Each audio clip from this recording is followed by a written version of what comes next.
فلفل تيفي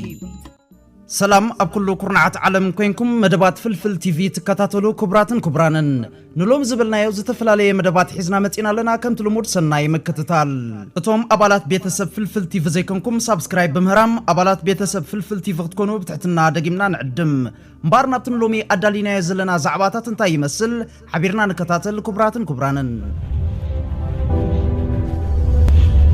كبور على سيد عبد الله كو نفاريت اب كراچ كمارخ كلكو تحت اسرا ليلي من سيكني نزي حسب حنقول ابز وانزي حانتي بطقا نفاريت حليفه لهم كمساتهم كندي چاوچاوتا زغبو علي سيد عبد الله اب 76 ግንባርና አፋ ፊናት ግንባርና አፋ በመርህነት ተዋጊውን አዋጊውን መስሙሉ ሰራዊቱን ካሎት መርህነትን ማለት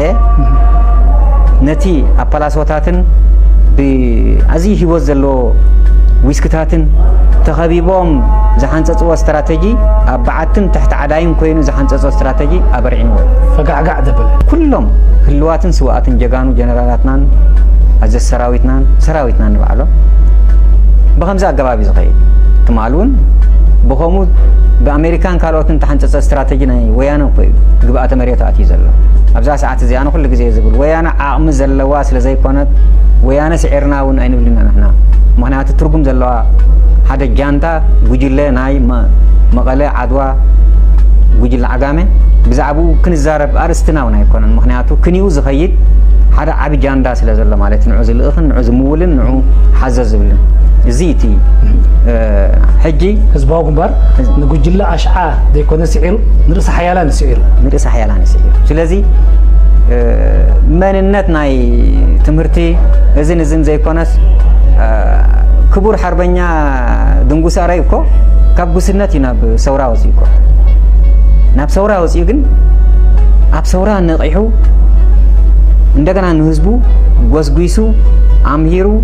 وديبو أنكيحو كابتوم زلا علو مرحنتنا يجبها خوينو بلغ الوزي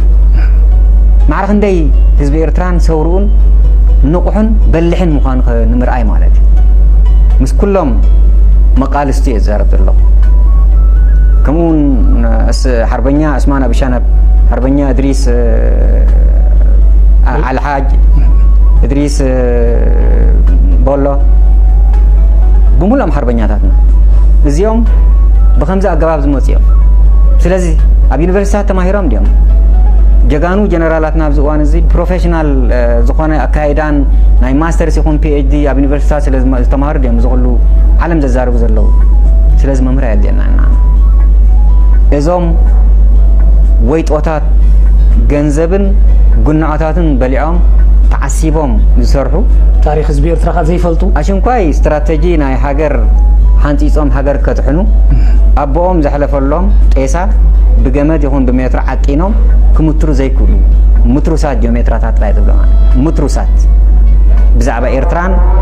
أكيد إيرتران كزاربو ونم عاوني بالله ملسخ نفس لزلنا إن زارب زلنا نبر ترجم زوهبو أكلاتنا يكون نقحاتن فلتاتن كلتي تملالاي خمس خيط جناي فلتوني مليون نقحة تمرتي ويفلتات بزي نقحات ترجم يقولون سرقلا بزي فرس عينت جتها وصلت زيوم جن نازع مقوت الزين نغفلتو هذا دليات يقولون معناته جنعات رايز الرأيهم فلتوا أنت خيرهم جن أبسط في زلو ترجم زوهبو أكلاتنا يكونون نعنا جن كم زاقدي مزبل كوا معارك بربر بشوق كم زلوا منكست كم زلوا نفلت كابت منكست خمي بدحنة زلوا سيف أجباب نبربرها ما نم ممر هدينا من البات هذا عشاء راي عمره زي بقولوا يتصلون نزيهم سمعوا كم نجار زلوا زربا يلو حسبان تلي تزيكوين هزبير ترى نزي إذنونا يقبلونيو هزبير ترى قدم نقيحو تبرابيرو سورة مرحزة أتويو ما أنما عالم نزبير ترى خدنا قري لزمت كنت حقنا ترايزولا على سيد عبد الله زركبهم إيرتروين كوماندو أبشحن شعات ميتن سوسان شعاتن عمت مرت أب باكستان كراچي زفتصمو عبجغننت على سيد عبد الله ودي 10 عمت فصاحي ابراها كراچي ودي 22 عمت محمد ادريس ودي 22 عمت ازوم سلسته ايرترايان كوماندو تغادلتي زتسنع باسبورت حزوم اب معرفو نفرتي سوري اتو غعزوم نوحيو ابتزاتو بوتا دما عرفتن موتن صعرن هالكن دخامن رهاتن دمن يزصبيوم بزي كنطاب مطرطر احدرومن سلازي مستوم ترا تغعستي تغعيزوم ناب نفاريد ديبو ገጾም አሲሮም ከብዶም እምኑ ሩባአት ይምላ ናብ በፍታውም ዘአቱ ወዝነበሩ ዕላማ ይom ዝጉስጉስ ነይሮም ይኹን እምበር ናብ ዘይትፈልጦ ህዝብን መሬትን ከድካ ቅድም ቀዳድም ነቲ ኩሉ መሰናኸል ሓጹር ጸጥታን ዓሳክርን ፈንጢስካ ምሕላፍ ድሕሪኡ ንትግባር የሸተኻ ዝሕግዝ መጽናዕቲ ምክያድ ቀሊል ዘይምዃኑ ይፈልጥዮም መፍትሒኡ ጥንቃቐ ስንምንካስ ነበረ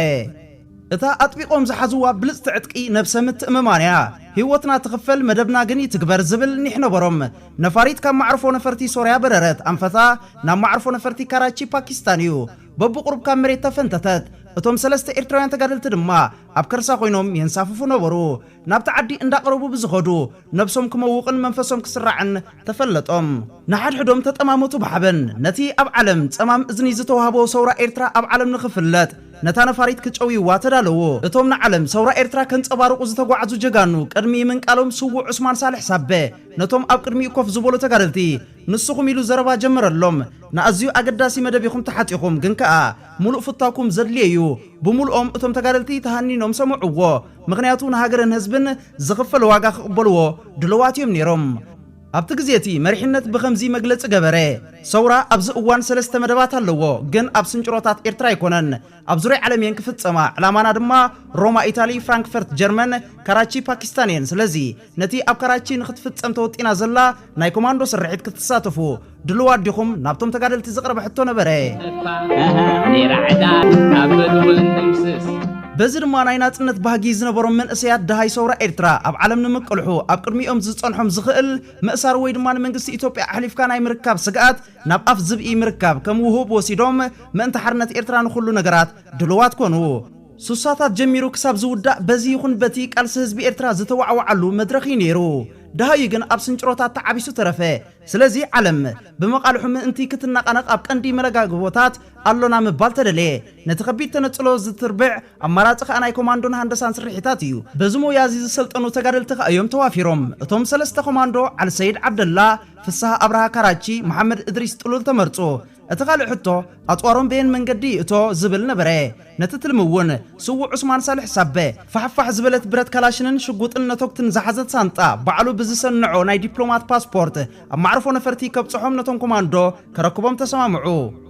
እቲ ቀንዲ ዕላምኦም ነታ ኣብ ካራቺ እትዓልብ ነፋሪት ኢትዮጵያ ህዝቢ ከይጎዳእኻ ንምጥቃዕ እዩ እታ ነፋሪት ኣብ ሰሙን ሓደ ግዜ ኣብ ካራቺ እትዓልብ ንዓኣቶም ኣብቲ ጠጠው እትብለሉ እዋን ዝኾነ ሰብ ኣብ ዘይሃለወሉዮም ደም ከየፍሰሱ መጥቃዕቲ ክፍጽሙ ዝሓለኑ ኤርትራውያን ኮማንዶ ምስ ኣጽዋሮም ኣብ ሆቴላት ካራቺ ኣዕሪፎም ነበሩ ግን ድማ ዕላምኦም ንምህራም ካብቲ ዘይቕስኖም ነገር ነበረ ጠመቶም ኣብ ማዕርፎ ነፈርቲ ነበረ ሃሞምን ቀልቦምን ንሳ ኾነት በዚ ድማ እታ ነፋሪት ሰለል እንዳበለት ዓለበት ሽዑ ንሽዑ ክትኩስላ አይደለዩን ምክንያቱ ናይዚ ድማ ታህዋኽ ንጉድለትን ጥፋኣትን ካብ ዝመርሑ መንገድታት እዩ ክህወኹ አይደለዩን ስለዝኾነ ኣብ ማዕጾ ኮይኖም ኣቀማምጣ ኩነታትን ምጽናዕ ምረጹ እታ ኣብ ታርጌት ዝኣተወት ነፋሪት ኣብ ሰሙን ሓደ ግዜ ስለትመጽእ ኣብታ ዓለት ስርሒቶም ክውዳእ ምርጮም ኮነ በዚ ድማ መእተዊኦምን መውጽኢኦምን በየን ይኹን ኣየናይ ኣካላት እዩ ተነቃፊ ነቶክቲ በየን ኮይንካ ናበይ ተጻውዶ ከጽንዑ ከኣሉ እቶም ሰለስተ መንእሰያት ኣብ 1969 ኣብ ከተማ ካራቺ ሙቆት ከሎ ተቐማጦኣ ናይ ዛሕል ክዳን ተኸዲኖም ከለዉ ካብ ቦት ምኽዳኖም ደቂ ተዓዲ ብኣግሮም ርሞት ይርእዎም ነበሩ ተቐማጦ ካራቺ ከም ጽሉላት ዘይኮኑ ከንፈራታት ከም ዝተገንዘብዎም ዓል ሰይድ ዓብደላ ብህይወት ከሎ ይገልጽ እዞም ሓርበኛታት መንእሰያት ግን ነቲ ጸይሮሞ ዝነበሩ ካላሽን ሽጉጥን ተባራዕቲ ነገራትን ስለዝጸርዮም ኣብቲ ሙቆት ነቲ ካብ ቦት ዝመረጹ ነፋሪት ኢትዮጵያ ኣብ ካራቺ ኣብቲ ሰፊሕ ቅጥራን ትረይዓ ገያሾ ኣኽተራገፍ ጸናሓቶም ኪኖ ሓጹር ናይቲ ኤርፖርት ጠመትዋ ንኺኖ ምብራዕ ዘሎ መልእኽቲ ድማ ኣሰላሰሉ ብሓደ ግልል ዝበለ ቦታ ሓጹር በቲኾም ናብ ኣጎጾም ክውርወሩ ጀመሩ ኣብቲ ነዊሕ ጽርግያ ነዊሕ ከይከዱ ከለዉ ግን ፍሳሄ ካራቺ ካላሽኑ ስለዝወፀት ሰብ ደሓን ዘይምዃኖም ተጠመቱ ዕላምኦም እዩ ዝዓጅቦም ነታ ነፋሪት ጠኒኖም ተጎዝጎዝዋ ኣብ ቅድሚት ወገን መንገብገብ ዊንግ ነታውጊ ኣጻውዱ መተኮስ ስልኪ ክዝርግሑ ምጀመሩ ኣብ ውሽጣ ሰብ ንኸይሉ ንምርግጋጽ ዓል ሰይድ ዓብደላ ንደረጃታት ናይታ ነፋሪት ክድይቦ ጀመረ ብርግጽ ድማ ሰባት ጸንሕዎ ክልተ ዓይነት ሰባት እኳ ደኣ ኣብቲ ግዜቲ ዝባራታዕ ዝነበረ ምጭዋይ ነፈርቲ ዝከላኸሉ ክልተ ጻዓዱ ወጻተኛታት ካልኦት ሰራሕተኛታት እውን ብዝነበሮም ስምዒት ኣብ ክልተ ተኸፈሉ ዓሊ ሰይድ ኣትዩ ርኢምስ ኣበሎም ደጊምዛ ነፋሪት እዚኣ ኣብ ትሕቲ ሙሉእ ቁጥጥር ተጋድሎ ሓርነት ኣትያያ ድሮውን ነቶክቲ ተሓፂራላ ስለዚ ብሰላም ውረዱ በሎም እዚ ኩነት እዚ ነቶም ብፀረ ምጭዋይ ዝሰልጠኑ ጻዓዱ ኣይተዋሓጠሎምን ገርፈጥፈጥ ከኣበሉ ሓደ ባሃንደበት ንዓሊ ሰይድ ብጉስጣ ሃረሞ ኣውደቆ ጥይት ተተኮሰ ዓሊ ሰይድ ድማ ሽጉጥ ኣውፅኡ ንላዕሊ ተኮሰ ኩነታት ድማ ተቐያየረ ኣነ ስጋ ሳይራ ሚደ ሓወይ ገረሲ ሳላሳ ነበርቲ ኣብ በልወን ንምስስ ዓሊ ሰይድ ዓብደላ ኣብ ውሽጢ ኣየር ኮይኑ ንላዕሊ ሽጉጥ ምስ ተኮሰ ኩሉ ነገራት ተቐያየረ በዚ ሳዕቤን እዚ ድማ ኣብ ልዕሊ ኣእጋር ዓሊ ሰይድ ጠያይት ካላሽን ክንጣጣዕ ጀመረ ሽዑ ገለ ካብተን ናይ ኢትዮጵያ ነፋሪት ኤርትራውያን ሆስተስ ስለዝነብራ ብቋንቋ ትግርኛ ኣጆኻ በልኦ ኣብ ርእሲኡ ድማ ማይ ከፍስሳሉ ጀመረ ዓሊ ሰይድ ኣብ መፃወርያ ከም ዝኣተወ ተገንዘበ እቶም ናይ ነፋሪት ሰራሕተኛታት ካሃድሙ ጀመሩ ዓሊ ሰይድ እውን ካብታ ነፋሪት ወፂኡ ብምንክብላል ምስ ብፆቱ ክፅምበር ወሰነ እንተኾነ ግን ካብ ብፆቱ ዝትኮስ ዝነበረ ጠያይት ተቐበሎ ነዚ እውን ብምግልባጥ ሰጊሩ ናብ ብፆቱ ተፀምበረ እቶም ጀጋኑ ኤርትራውያን ዕላምኦም ወቕዑ ከምሉጡ ድዮም ግን በየን መንገዲ ናበይ ካብቲ ኣትዮሞ ዘለዉ ብድሆ ክወፁ ንኽወፁ ኣዝዩ ኣሸጋሪ ኾነ ከተማ ካራቺን ማዕርፎ ነፈርቲ ናይታ ከተማ ብኡ ንብኡ ብሰራዊት ናይታ ሃገር ተኸበ ዓሊ ሰይድ ብህይወት ኣብ ዝነበረሉ መፅሄት ሕዌት ኣብ ዝተገብረ ቃለ መጠይቅ ከምዚ ይብል እቲ ዕላማ ኣብ ኤርትራ ህዝቢ ብዘይ ዝኾነ ዓይነት ኣፈላላይ ዝሳተፎ ሓርነታዊ ቃልሲ ምህላውን ምፍላጥ እዩ ነዚ ንኽግበር ከኣ መን ምዃንና ስለምንታይ ከም ዝገበርናዮ ክንነገር ኣለና ሕጂ ዕላማና ስለ ዝወቕዓና ኢድካ መሃብ እዩ ብምባል ከም ዝወሰኑ ገሊጹ ነይሩ ሓደ ክንፊ ናይታ ነፋሪት ተነውኒው ክወድቕ ጀመረ ነቲ ከባቢ ትኪ ዒግ ብምባል በከሎ እታ ካልአይቲ ፈንጂ ግን ማይ ከም ዝነጠባ ርእሲ ክርቢት ጥሽ ብምባል ነፈሰት በዚ ድማ እቶም ኤርትራውያን ኮማንዶ ጥይት ካላሽን ተኮሱላ ነብሲ ወከፎም ሰሱሳ ጠያይት ነበሮም እተን ጠያይት ናብ ኣድማዒ ነገራት ጥራይ ከውዕልወን ነበሮም ድሮ ናይ ፍሳሐ ካራቺ ጠያይት ተወዲአን ነበራ ናይ መሐመድ እድሪስ ጥሉል ጠያይት ጥራይ ተሪፈን ነበራ እታ ነፋሪት ናይ ሃይለ ስላሴ በቲ ዝዓለባ ጠያይት ካልኣይ ክንፋውን ኣይሰረረን በቲ በግ ዝበለ ዒግታ ሃልሃልታ ኾነ ትካ ናብ ሰማይ ዓረገ ከም ሽምባዕባዕታ ቃልቃል በለት ንልዕሊ ሰዓትን ፈረቓን ቃጹላ ኣቀጸለ ተጋደልቲ ናብ ሓሙኽሽቲ ክሳብ ትቕየር ደው ኢሎም ተጸበይዋ ነፋሪት ናብ ዓስከሬን ምስ ተቐይረት መንግስቲ ናይቲ ሃገር ብማይክሮፎን ክዛረብ ጀመረ ሓንቲ ነገር ኣይንገብረኩም ኒና ብሰላም ኢድኩም ሃቡ ተባሃለ ኣጽዋርኩም ኣስተልሙ ብምባል እውን ሓደ መኮነን መጾም እቲ መኮነን ድማ ቀሪቡ ኣነ ንባዕለይ ኣቦ ሓሙሽተ ቆልዑ ስለ ዝኾንኩ ብሰላም ክመጻኩም በሎም ዕላሞኦም ስለ ዝወቕዑ ተቐበልዎ በዚ ድማ ነቶም ተጋደልቲ ብረቶም ተቐበልዎም ተጋዳላይ ተጠራጣራይ ነበረ ስለ ዝኾነ ድማ ወታደራት እቲ ሃገር ሓይሎም ምስ መንጠሉ ከጓዕብዑ ጀመሩ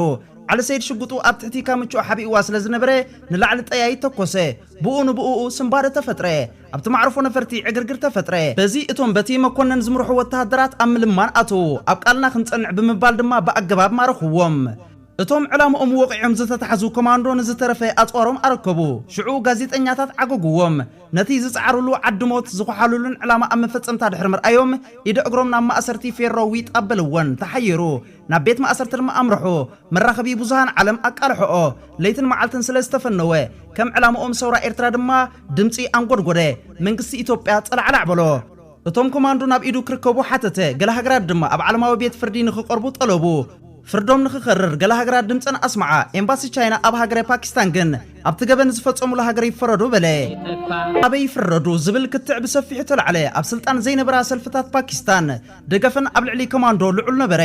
ኣብቲ እዋን እቲ ናይ ተምሃሮ ምንቅስቓስ ሓላፊት ዝነበረት በናዘር ቢቶ ድሕራ መራሒት ናይቲ ሃገር ዝበፅሐት ኤርትራውያን ኮማንዶ ይፈትሑ ንዝብል መርገፂያ ምስ 12 ርእሳ ናይ 72 ሰዓታት ናይ ምግቢ ምሕሳም ኣድማ ጌራ ነበረት معلتات كده كوماندو كبيت محبوس نبيت فردي ممللا سلمدو أما ودأتو دما 14 عامات إسرات تبين اللوم 14 عامات أبكاراتشجن قدايوم مستراجبن أي تبصبنيو زبل تقاومات السمعة نايتورا تصفى فترة اللوم إذن بعلو كركر عليه هجرات عرب بزل أخوهم طبقة اتمردات عمقه أما فتسمتا قدايم بوليتيكا وحتى يتبايلو سلسة أمنه بتفت إمام مزنبرو نعسرت حدا أوارح إسرات بنت أخلق أقوته السنة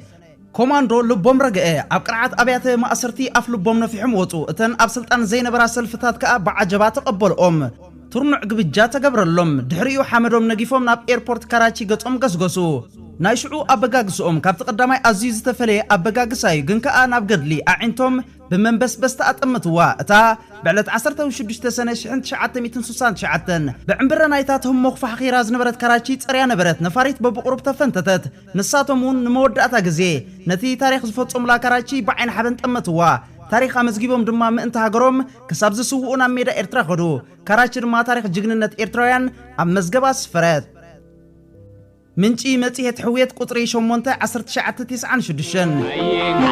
ክቡራት ተኸታተልቲ ክሳብ ብኻልእ ቪድዮ ዝምለሰኩም እዚ መደብ ናብ ኩሉ ሰብ ክባጻሕ ሼር ክትገብርዎ ብትሕትና ንዕድም እምበር ጠጥዑም ሙሰሰናይ ጠጥዑም ደቅሪመይ ንዕሱባት ውድቀት ውድቅኒትና ሃገራዊ ክብረት ዘለኣለማዊ ዝኽርን ሰማዕታትና ወትሩ ዓወትና ሓፋሽ